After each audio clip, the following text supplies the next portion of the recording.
Modern ससुराल में बहू के आंगन में खेती और रसोई। सुबह के ठीक 10 बजे हैं, लेकिन घर के सारे खिड़की दरवाजे बंद हैं और भारी मखमली पर्दे गिरे हुए हैं। घर के अंदर एकदम अंधेरा है। केवल लैपटॉप, आईपैड, टीवी और मोबाइल स्क्रीन्स की नीली रोशनी चमक रही है। सोफे और बेड पर लोग सुस्ती से पसरे हुए हैं और घर के अंदर ही एक दूसरे को कॉल या वॉइस नोट भेज रहे हैं। मम्मी, ओ मम्मी, सुन रही हो क्या? या मैं ग्रुप पर वॉइस नोट भेजूं? मेरा नेट स्लो चल रहा है। कोई वाईफाई रिबूट करो यार। बेड से उठने का मन नहीं है बिल्कुल। अरे तान्या, चिल्ला मत, मेरे घुटनों में वैसे ही थायराइड की वजह से सूजन है। रागिनी, ओ रागिनी, जरा सुन। बहू, जरा देखना वाईफाई को क्या हुआ और मेरा जरा सिर दबा दे आकर। मम्मी जी, मैं खुद अभी आंखें मल रही हूँ। चीकू पीयू सुबह से आईपैड पर गेम खेल रहे हैं। उन्होंने ही नेट चोक कर दिया होगा और सिर दबाने के लिए मैंने अर्बन कंपनी से थेरेपिस्ट बुक कर दिया है। 11 बजे तक आ जाएगी। अरे रागिनी, थेरेपिस्ट छोड़, पहले ब्लिंकिट से 2 पैकेट कॉर्नफ्लेक्स और कोल्ड कॉफी मंगा। अरे वरुण, मैनेजर का फोन आया था। ऑफिस में क्लाइंट आए हैं। तू जा रहा है या मैं घर से ही जूम कॉल पर निपटा दूं? मुझसे तो इस वजन के साथ गाड़ी चलाकर ऑफिस जाने से रहा। अरे डैड चिल करो, एआई का जमाना है। मैंने रोबोटिक मेल सेट कर दिया है। ऑफिस जाने की क्या जरूरत है, नौकर संभाल लेंगे। आप बस अपनी शुगर की दवाई खाओ और सो जाओ। ओ मम्मी जी, आपके घुटनों के दर्द की दवाई और मैंगो शेक मैंने ब्लिंकिट से मंगाकर बाहर रखवा दिया है। रामू काका को आवाज देकर अंदर मंगवा लीजिए। अरे रागिनी बहू, रामू काका तो नीचे बर्तनों वाले नौकर से बात कर रहे हैं। ताने को बोलते वो ले आएगी बाहर से पैकेट। मम्मी प्लीज मुझे मत बोलो, मेरी ऑनलाइन क्लास चल रही है बेड पर। और वैसे भी बाहर लॉन तक जाने में इतनी तेज धूप है, मेरी स्किन पर पिंपल्स हो जाएंगे। अरे यार, तुम लोग सुबह सुबह चिल्लाकर मेरा एआई टूल का कोड खराब मत करो। घर में सुबह सुबह ऐसी ही चीखम चिल्ली मची हुई थी और मजे की बात यह थी कि ये सब लोग आपस में एक ही घर में रहकर फोन पर बातें कर रहे थे। इसी चीख पुकार के बीच घर का बड़ा बेटा आकाश घर के अंदर कदम रखता है। आकाश बहुत सिंसियर है, फिट है और घर का ऐसा डरावना और आलसी माहौल देखकर उसका सिर पकड़ जाता है। Good morning. वैसे इस घर में तो मॉर्निंग कभी होती ही नहीं है। माँ 11 बज रहे हैं। पूरे घर में अजीब सी गंध आ रही है क्योंकि तुम लोगों ने महीनों से खिड़कियां नहीं खोली। सबके सब फोन और लैपटॉप में घुसे हुए हो। अरे आ गया मेरा बड़ा बेटा। अरे आकाश, तू तो महीनों बाहर रहता है, तुझे क्या पता हमारे घुटनों का दर्द। बैठ देख, रागिनी ने सुबह सुबह कितना बढ़िया जोमेटो से नाश्ता मंगाया था। तू भी कुछ खा ले। नहीं माँ, मुझे बाहर का कचरा नहीं खाना। मैं ऑफिस जा रहा हूँ, वहां कुछ खा लूंगा। अरे आकाश, रुक जरा। ऑफिस तो तू जाता रहेगा। पहले ये बता कि शादी का क्या करना है तेरी उम्र 35 हो गई है। हाँ, और हमारी बिरादरी के गुप्ता जी की बेटी की फोटो आई है। रागिनी बहू ने फोन पर देखी थी। बहुत मॉडर्न लड़की है।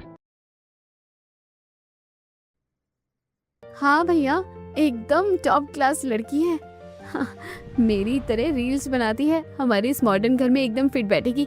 कहो तो बात आगे बढ़ाए। भाभी प्लीज, मुझे कोई मॉडर्न रील्स बनाने वाली या घर में बंद रहकर जोमेटो से खाना मंगाने वाली लड़की नहीं चाहिए। इस घर में ऑलरेडी एक बहू है जो पूरे घर को आलस का अड्डा बना चुकी है। मुझे ऐसी लड़की से शादी नहीं करनी जो 24 घंटे सिर्फ स्क्रीन में अंधी रहे। बेटा ऐसे मना मत कर, बड़ा बेटा होकर हमारा कहना नहीं मानेगा। देख वरुण के 2 बच्चे भी हो गए हैं। तुझे इस घर के लिए बहू लानी ही पड़ेगी बेटा, चाहे जो भी हो जाए। हम भी तो बहू का सुख देखना चाहते हैं। माँ, अगर मैं शादी करूंगा भी ना तो अपनी पसंद की लड़की से करूंगा। एक ऐसी लड़की जो इस घर को वापस घर बना सके, अस्पताल नहीं। और जब वो लड़की मुझे मिलेगी मैं खुद उसे लेकर आऊंगा। तब तक मेरी शादी की कोई बात नहीं करेगा। आकाश गुस्से में पैर पटकता हुआ घर से बाहर निकल जाता है। गायत्री और रागिनी मुंह ताकती रह जाती है। रागिनी मन ही मन चिढ़ जाती है कि आकाश ने उसे आलसी कहा। लेकिन आपको क्या लगता है, क्या आकाश के मन मुताबिक इस घर में कोई अच्छी बहू आएगी या दूसरी बहू भी पायल की तरह आलस की दुकान होगी? सोचकर बताइए कमेंट में। घर के कलेश से दूर आकाश अपने नए प्रोजेक्ट साइट पर पहुंचता है। वहां चारों तरफ हरियाली है, पेड़ पौधे हैं। तभी उसकी नजर एक बेहद खूबसूरत सादगी से भरी लड़की पर पड़ती है। कावेरी सूती साड़ी पहने बड़े प्यार से पौधों को पानी दे रही है। काका, इस मिट्टी में थोड़ा सा गोबर का खाद और मिलाओ। देखना फिर जो टमाटर और सब्जियां उगेगी ना, उसका स्वाद चखकर शहर के लोग अपनी उंगलियां चाटते रह जाएंगे। वाह, आज के जमाने में जहाँ लड़कियां सिर्फ पब और मॉल जानती हैं, वहाँ ये लड़की मिट्टी से जुड़ी हुई है। कितनी सादगी है इसके चेहरे पर और बातें कितनी समझदारी की कर रही है। नमस्ते सर, आप ही हेड ऑफिस से आए हैं, मिस्टर आकाश है ना? आपके प्रोजेक्ट की फाइल मैंने तैयार कर दी है, पर आप थोड़े थके हुए लग रहे हैं। बैठिए, मैं आपके लिए कुएं के ठंडे पानी का शरबत लाती हूँ। नमस्ते कावेरी जी। अरे नहीं, शरबत की तकलीफ मत कीजिएगा। वैसे आप यहाँ इस धूप में इतनी मेहनत करती हैं, थकती नहीं है? थकान कैसी सर?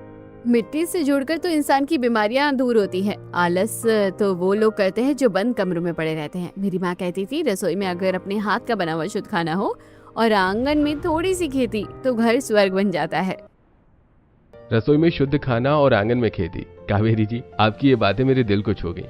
मेरे घर में सब बीमार और आलसी हो चुके हैं क्योंकि वहां कोई कमरे से बाहर नहीं निकलता। क्या क्या आप मेरे उस बीमार घर को स्वर्ग बनाने में मेरी मदद करेंगे? सर, आप ये क्या कह रहे हैं? मैं तो एक सीधी सादी लड़की हूँ। मैं सच कह रहा हूँ कावेरी, मुझे मॉडर्न दिखावा नहीं, तुम्हारी जैसी सच्ची और गुणी जीवन संगनी चाहिए। मैं तुमसे शादी करना चाहता हूँ। कावेरी आकाश की आंखों में सच्चाई देखती है और मुस्कुराकर हाँ कर देती है। दोनों कोर्ट में सादगी से शादी करते हैं। कोर्ट मैरिज करने के बाद आकाश अपनी नई नवेली दुल्हन कावेरी को लेकर सीधे अपने आलीशान बंगले में पहुंचता है। आकाश लिविंग रूम में खड़े होकर सबको आवाज देता है, मम्मी, पापा, वरुण, रागिनी, जरा आपने अपने कमरों और फोन की स्क्रीन से बाहर निकलिए। देखिए, मैं इस घर की बड़ी बहू को अपने साथ लेकर आया हूँ। यह है आपकी बड़ी बहू कावेरी। आकाश की आवाज सुनते ही फोन पर लैपटॉप छोड़कर सब लोग हैरान परेशान होकर लिविंग रूम की तरफ आते हैं। क्या तूने सच में शादी कर लिया आकाश? वो भी बिना किसी को पता है, बिना किसी ढोल ताशे के और बिना बिरादरी के लोगों के? खुद ही जाकर कोर्ट में शादी कर ली। बेटा, कम से कम अपनी इस बूढ़ी माँ को तो एक बार बताया होता। Oh god, welcome to the digital palace जेठानी जी। लाल रंग का सूती सूट, पैरों में सिंपल चप्पल। जेठानी जी, हमारे इस हाई मॉडर्न और आलीशान घर में आप कैसे फिट हो पाएंगी, ये तो भगवान ही जाने। रागिनी जी, पहनावे से इंसान मॉडर्न या गंवार नहीं होता, उसकी सोच और संस्कारों से होता है। मम्मी जी, क्या आप मुझे अपनी बहू मानकर आशीर्वाद नहीं देगी? बेटा, जब तू इस घर की बहू बनकर आ ही गई है और मेरे बेटे ने तेरा हाथ थाम ही लिया है, तो मैं मना कैसे करूं? लेकिन दिल बहुत दुखा मेरा कि मेरा बड़ा बेटा इतनी सादगी से शादी करके घर आ गया है। मम्मी जी, आप बिल्कुल चिल करो। मैंने तो पहले ही जोमेटो से शाही पनीर, बटर नान और एक्स्ट्रा चीज वाला सारा बढ़िया सामान ऑर्डर कर लिया है। बस 20 मिनट में डिलीवरी बॉय आता ही होगा। आज भैया की शादी की खुशी में हमारे घर में जोमेटो पार्टी होगी। सब अपने अपने कमरों में एंजॉय करेंगे। रागिनी जी, आज इस घर में बड़ी बहू का पहला दिन है और आज मेरी पहली रसोई होनी चाहिए ना, तो क्यों ना मैं खुद अपने हाथों से घर के सभी लोगों के लिए शुद्ध खाना बना दूं। आप प्लीज वो जोमेटो वाला ऑर्डर अभी के अभी कैंसिल कर दीजिए। अरे अरे, पहली रसोई? जेठानी जी, इस गलत फहमी में मत रहना। हमारी इस मॉडर्न रसोई में सिर्फ पानी गर्म होता है या सिर्फ माइक्रोवेव में बाहर का खाना गर्म किया जाता है। आपको खाना बनाने का शौक बहुत है ना, तो जाकर देख लो हमारी रसोई की हालत, आपका सारा भूत उतर जाएगा। रागिनी के ताने और चुनौती सुनकर कावेरी बिना कुछ कहे सीधे रसोई में चली जाती है। किचन में स्लैब पर डिब्बा बंद जंक फूड, पास्ता, नूडल्स और सॉस की खाली बोतलें और पैकेट्स बिखरे पड़े हैं। चारों तरफ एक सड़ांध है। रसोई की ऐसी दयनीय हालत देखकर कावेरी तुरंत रसोई के कांच के सारे जाम हो चुके दरवाजे और खिड़कियां पूरी ताकत से खोल देती है। फटाफट स्लैब साफ करती है और चूल्हा ऑन करके सूजी का हलवा, शुद्ध दाल चावल और गर्मा गर्म रोटियां तैयार करने लगती है। देखते ही देखते पूरे आलीशान बंगले में शुद्ध देसी घी और खाने की सौंधी खुशबू फैल जाती है। मम्मी जी, पापा जी, रागिनी जी, खाना तैयार हो चुका है, सब लोग कमरे से बाहर आ जाइए। अरे यार भाभी, मेरा पिज्जा आया क्या? उस जोमेटो वाले का फोन क्यों नहीं आया अभी तक? मेरे पेट में चूहे कूद रहे हैं और बेड से उठने का बिल्कुल मन नहीं कर रहा है। वैसे घर में कैसी अजीब सी खुशबू आ रही है, जैसे कोई पूजा पाठ का खाना बना हो। अरे यार, मैं लैपटॉप पर पबजी खेल रहा हूँ। ऑनलाइन गेमिंग के बीच में कमरे से बाहर नहीं जा सकता। मेरा बर्गर और कोल्ड ड्रिंक जो भी आया है रामू काका के हाथ मेरे कमरे में भिजवा दो। तान्या, वरुण, मम्मी जी और पापा जी, आज इस घर में बाहर का कोई भी केमिकल वाला कचरा नहीं आ रहा है। मैंने ऑर्डर्स फोन से पहले ही कैंसिल कर दिए हैं। खाना डाइनिंग टेबल पर लग चुका है। अगर खाना खाना है तो सबको अपने कमरों से बाहर हाथ मुंह धोकर एक साथ टेबल पर बैठना होगा। ये क्या बदतमीजी है जेठानी जी? आपकी हिम्मत कैसे हुई हमारा जोमेटो का ऑर्डर कैंसिल करने की? हम अपने अपने कमरे में एसी में बैठकर आराम से खाते हैं। आप यहाँ अपनी पंचायत मत चलाइए। रागिनी जी, नियम बदले जा सकते हैं, खासकर तब जब वो नियम पूरे परिवार को धीमा जहर देकर बीमार कर रहे हों। जरा पीहू को देखो, इतनी छोटी उम्र में उसे इतना मोटा चश्मा लग गया है क्योंकि वो दिन भर स्क्रीन में घुसी रहती है। और तान्या को देखो, दिन भर बेड पर पड़े रहने की वजह से इसका पूरा शरीर फैल रहा है, चेहरे पर पिंपल्स आ रहे हैं। मम्मी देखो ना, ये आते ही मेरे बढ़े हुए वजन और पिंपल्स पर कमेंट करने लगी है। आप होती कौन हो मुझे रोकने वाली? मम्मी ये आते ही मेरी माँ बनने की कोशिश कर रही है, इन्हें रोको। तान्या शांत हो जाओ और तमीज से बात करो। कावेरी बिल्कुल ठीक कह रही है माँ, कल ही डैड की और आपकी हेल्थ रिपोर्ट आई है। डॉक्टर ने साफ कहा है कि डैड को कोलेस्ट्रॉल और शुगर खतरनाक स्तर पर पहुंच गया है। आपका थायराइड बहुत बड़ा हुआ है और वजन 100 किलो पार कर रहा है। अगर तुम सब दिन भर ऐसे ही बंद एसी में पड़े रहोगे और जंक फूड खाओगे तो ये घर नहीं, बहुत जल्द एक बड़ा अस्पताल बन जाएगा। अरे आकाश बिल्कुल ठीक कह रहा है गायत्री। डॉक्टर ने साफ बोला है कि अगर मैंने सुबह घूमना और शुद्ध खाना शुरू नहीं किया तो गोलियां भी असर नहीं करेंगी। पापा जी आप फिक्र मत कीजिए, मैं किसी की भी सेहत खराब नहीं होने दूंगी। आप बस सब लोग टेबल पर बैठिए, मैंने अपने हाथों से सब बनाया है, एक बार खाकर देखिए। रमेश जी कावेरी की बात मानकर सबसे पहले डाइनिंग टेबल पर बैठ जाते हैं। उन्हें देखकर गायत्री जी और बाकी सभी मजबूरन बैठते हैं। जैसे ही सब खाने का पहला निवाला मुंह में डालते हैं, स्वाद देखकर हैरान रह जाते हैं। बच्चे चीकू और पीहू तो मजे से खाने लगते हैं। अच्छा, तो ये गंवार बड़ी बहू आते ही सबको अपनी उंगलियों पर नचाने लगी। रुक बेटा कावेरी, तूने मेरा जोमेटो का ऑर्डर कैंसिल किया है ना? अब देख, अगर मैंने तुझे इस घर से भगा ना दिया तो मेरा नाम भी रागिनी नहीं। अगले दिन कावेरी अपने रोज के नियम के मुताबिक सुबह जल्दी उठकर योग करके लिविंग रूम में जाकर सारी भारी मखमली पर्दे हटाती है और कांच के सारी खिड़की दरवाजे खोल देती है, जिससे घर में सूरज की तेज रोशनी और ताज़ी हवा आने लगती है। तभी रागिनी हमेशा की तरह चिड़चिड़ाते हुए कमरे से बाहर आती है। अब सुबह सुबह इतनी तेज रोशनी सीधे आंखों पर पड़ रही है। जेठानी जी, सुबह सुबह ये खिड़कियां और दरवाजे खोलने की क्या जरूरत थी? बंद करो इसे। सुबह हो गई है रागिनी जी, जरा बाहर आकर देखिए, कितनी सुंदर धूप की और चिड़िया चहचहा रही है। भगवान ने इतनी सुंदर ताजी हवा मुफ्त में दी है, इसका आनंद लीजिए, आलस छोड़िए। भाभी प्लीज सुबह सुबह अपना ये ज्ञान बंद करो, वैसे ही मेरा सिर फट रहा है। रागिनी मौका पाकर उसे कावेरी के खिलाफ भड़काने के लिए अपने कमरे में ले जाती है। देखा तानिया तुमने, ये जब से आई है हमारे जीने के तरीके पर ही उंगली उठा रही है। कल सबके सामने तुम्हारे बड़े हुए वजन और पिंपल्स का मजाक उड़ा रही थी। आप सही कह रही हो रागिनी भाभी, ये तो हमारी बॉडी शेविंग कर रही है। आज दोपहर में कॉलेज की मेरी सारी मॉडर्न सहेलियां घर आ रही हैं। अगर उन्होंने इन्हें देख लिया ना तो वो मेरा मजाक उड़ाएंगी। दोपहर का वक्त है। लिविंग रूम में तान्या की हाई फाई और मॉडर्न सहेलियां आई हुई हैं। डाइनिंग टेबल पर पास्ता, पिज्जा और फ्रेंच फ्राइज रखे हैं। तभी कावेरी ट्रे में घर के बने गेहूं के कुरकुरे स्नैक्स और ताजे फलों का जूस लेकर वहां पहुंचती है। हे तानिया, ये तुम्हारी नई भाभी है क्या? कितनी ट्रेडिशनल है ये। हाँ, भाई की शादी हुई है इनसे। वैसे ये हमारे घर के मामलों में ज्यादा दखल नहीं देती। मैं तो दिन भर अपनी पढ़ाई और जिम वर्कआउट में बिजी रहती हूँ। अरे तानिया, अपनी सहेलियों से झूठ क्यों बोल रही हो? जिम? तुम तो पिछले 6 महीने से इस घर के आंगन तक में नहीं आई हो। पूरे दिन बेड पर अजगर की तरह पड़ी रहती हो और पढ़ाई के नाम पर सिर्फ लैपटॉप खोलकर रील्स स्क्रॉल करती हो। Oh my God, really Tania? तुम तो ग्रुप पर कहती हो कि तुम रोज 2 घंटे कार्डियो करती हो। कार्डियो नहीं, ये सिर्फ बेड कसरत करती है। इसी आलस की वजह से देखो इसका शरीर कितना फैल गया है और चेहरे पर पिंपल्स का पूरा बगीचा हो गया है। मैं तो कहती हूँ लड़कियों, तुम भी तान्या को समझाओ। ऑनलाइन क्लास के चक्कर में अपनी जवानी बर्बाद क्यों कर रही हो? थोड़ा बाहर निकलो, धूप खाओ और कुछ काम करो। भाभी बस कीजिए, आपकी हिम्मत कैसे हुई मेरी सहेलियों के सामने मेरी इतनी इंसल्ट करने की? आपको शर्म नहीं आती? शर्म सच कड़वा होने पर नहीं आती तान्या। शर्म अपनी सेहत को खुद बर्बाद करने पर आनी चाहिए। ये तुम्हारी दोस्त है, इनसे क्या छुपाना? बीमारियां छुपाने से नहीं, आदतें बदलने से ठीक होती है। जूस पियो और शाम को बाहर टहलने निकलो। तान्या की सहेलियां दबी जबान में हंसने लगती हैं। तान्या रोती हुई पैर पटकती हुई अंदर भाग जाती है। रागिनी कोने में खड़ी होकर ये सब देख रही होती है और वो अंदर जाकर फिर से तान्या के कान भरने लगती है। घर के अंदर तान्या और रागिनी का कलेश चल रहा है। तभी कावेरी घर के बाहर बड़े से लॉन में आती है। वहां आलीशान टाइल्स तो लगी हैं, लेकिन किनारे की बहुत बड़ी जमीन बंजर पड़ी है, जहां सिर्फ सूखी मिट्टी और कबाड़ पड़ा हुआ है। घर के 2 माली वहां सुस्ती से बैठे बीड़ी पी रहे हैं। कावेरी वहां जाकर जमीन का मुआयना करती है। रामू काका, श्यामू काका, राम राम। अच्छा एक बात बताओ, इतनी बढ़िया उपजाऊ और बड़ी जमीन को तुम लोगों ने ऐसे बंजर क्यों छोड़ रखा है? यहाँ घास फूस के अलावा और कुछ क्यों नहीं उगाते? अरे क्या करें बड़ी बहू जी, इस घर में किसी को पेड़ पौधों से कोई मतलब नहीं है।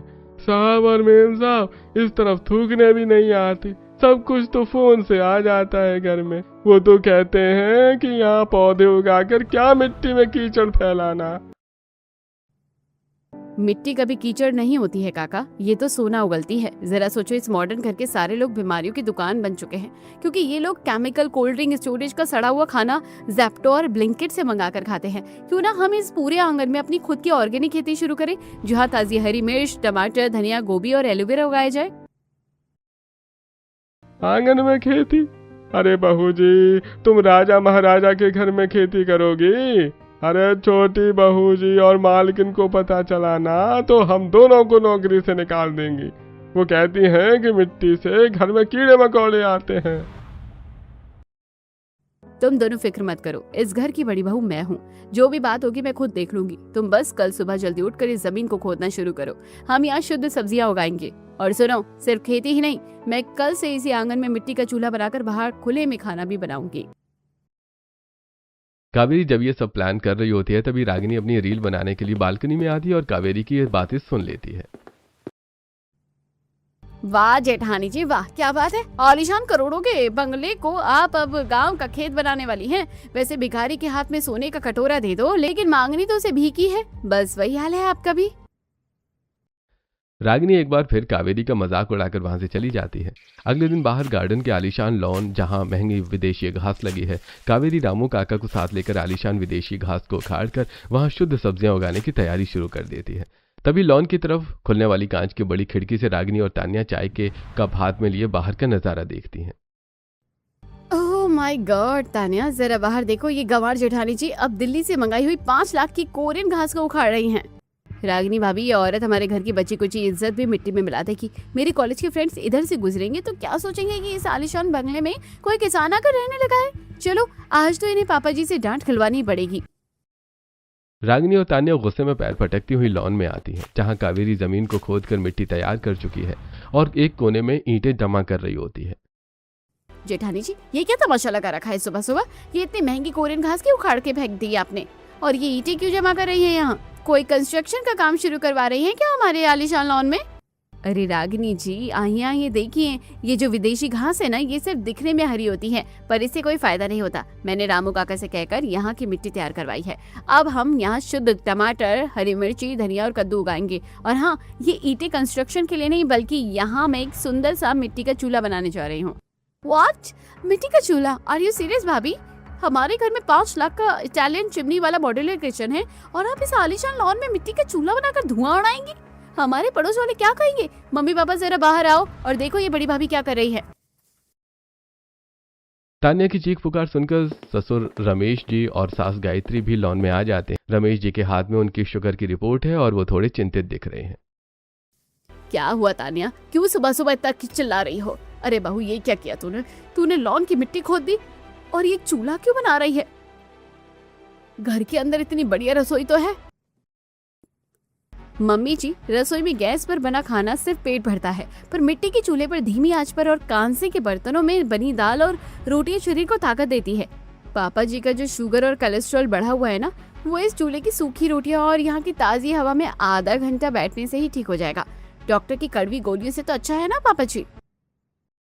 वाह बहू, तुमने तो मेरे दिल की बात कह दी। बचपन में मेरी माँ भी मुझे मिट्टी के चूल्हे की बनी बाजरे की रोटी खिलाती थी, तब मेरा शरीर लोहे जैसा था। इस शहर की बंद हवा और गैस के खाने ने मुझे बीमार कर दिया। तुम बिल्कुल ठीक कह रही हो। आज से मैं भी सुबह आधा घंटे तुम्हारे साथ इस लॉन में बैठूंगा और शुद्ध हवा खाऊंगा। डैड, आप भी इस ओल्ड फैशन आइडिया को सपोर्ट कर रहे हो? एआई और रोबोटिक्स के जमाने में हम मिट्टी के चूल्हे पर वापस जा रहे हैं। हाँ रागिनी, तुम इसे रोको, वरना कल या हमारे बेडरूम में भी गाय का गोबर लेपने लगेंगी। आप फिक्र मत करो वरुण, मैं इस चूल्हे को ज्यादा दिन नहीं टिकने दूंगी। ठीक है जेठानी जी, बना लो चूल्हा, पर याद रखना अगर इस चूल्हे के धुएं से मेरे बच्चों को खांसी आई ना, और या तो मेरे महंगे पर्दों पर काई जमी, तो मैं इस चूल्हे को लात मारकर तोड़ दूंगी। शाम का वक्त है। लॉन में मिट्टी का चूल्हा बनकर तैयार है। चूल्हे में सूखी लकड़ियां जल रही हैं और उनमें से सौंधा सौंधा धुआं निकल रहा है।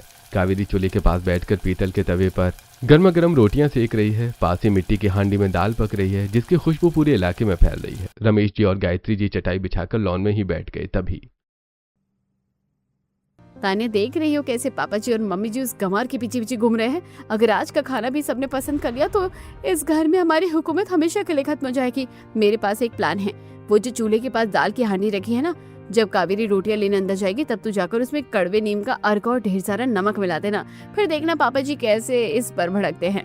रागिनी भाभी, आइडिया तो एकदम परफेक्ट है। आते ही खुद को इस घर की क्वीन समझ रही है ना, आज इसका सारा घमंड टूट जाएगा। चलो वो अंदर गई है, मैं अभी काम तमाम करके आती हूँ। जैसे ही कावेरी कुछ बर्तन लेने अंदर रसोई में जाती है, तान्या दबे पांव चूल्हे के पास पहुंचती है और रागिनी की दी हुई शीशी से कड़वा अर्क और नमक दाल की हांडी में पलट देती है। लेकिन कावेरी खिड़की से ये सब देख लेती है। अच्छा, तो देवरानी जी और ननद जी मिलकर मेरी रसोई का स्वाद बिगाड़ना चाहते हैं। पर तुम ये भूल गई कि मैं गांव की मिट्टी में पली बड़ी हूँ। तुम्हारी इन छोटी चालों को मैं अच्छे से समझती हूँ। अब देखो ये कड़वी दाल कौन खाता है। कावेरी बाहर आती है और मुस्कुराती हुए थालियां सजाती है। रमेश जी, गायत्री जी और आकाश डाइनिंग चटाई पर बैठ जाते हैं। रागिनी और तान्या भी अपनी जीत का तमाशा देखने के लिए वहीं बैठ जाती हैं।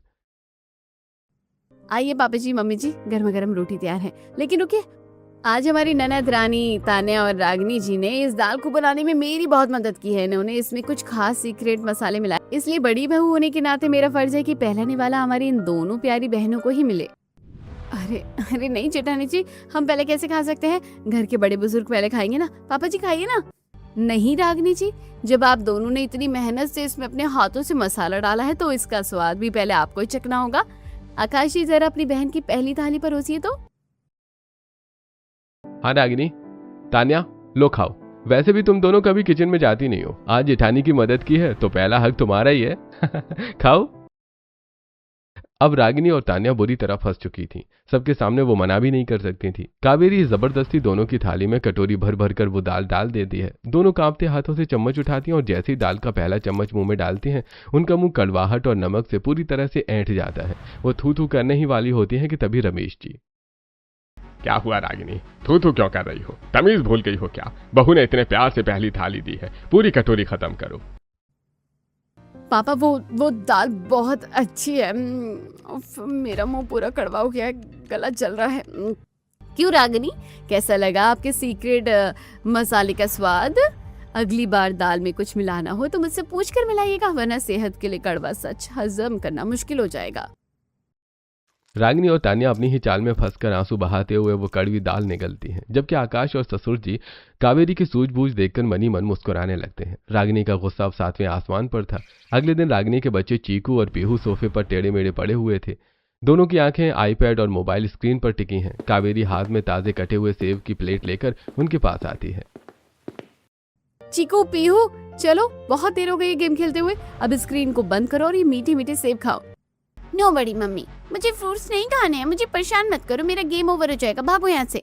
मुझे भी चॉकलेट पेस्ट्री चाहिए, सेब नहीं। मेरा आईपैड मत छूना, वरना मैं खाना ही नहीं खाऊंगा।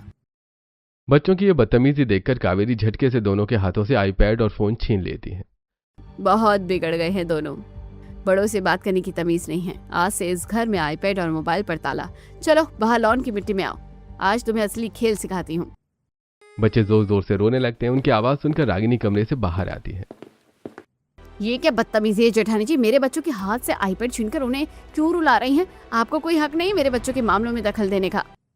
हक है रागिनी जी, मैं इस घर की बड़ी बहू हूँ।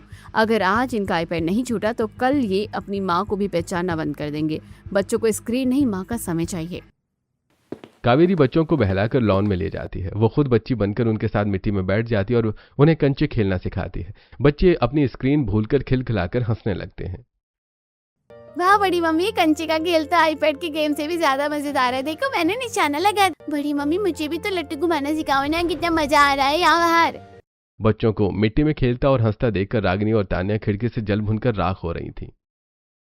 रागिनी भाभी, देखो तुम्हारी बेटी और बेटा तो पूरी तरह उस गवार के कंट्रोल में आ चुके हैं। कल को ये तुम्हारे कहने पर नहीं बल्कि उसी के इशारे पर नाचेंगे। ऐसा कभी नहीं होगा तान्या। ये कावेरी मेरे बच्चों को मिट्टी में खिलाकर बीमार करना चाहती है।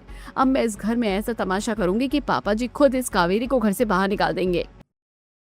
अगले दिन रागिनी दोपहर में गायत्री जी के कमरे में जाती है और ड्रेसिंग टेबल पर रखा गायत्री जी का पुश्तैनी सोने का हार चुपके से अपनी साड़ी में छुपा लेती है। अब आएगा मजा, जब ये पुश्तैनी हार इस गंवार की पोटली से मिलेगा तो पापा जी इसे इसी वक्त धक्के मारकर घर से निकाल देंगे। हार गायब होते ही घर में कोहराम मच जाता है। हाय राम, मेरा 50 तोले का पुश्तैनी हार कहाँ गया? तिजोरी की चाबी तो मेरे पास ही थी, सिर्फ ड्रेसिंग टेबल पर ही रखा था।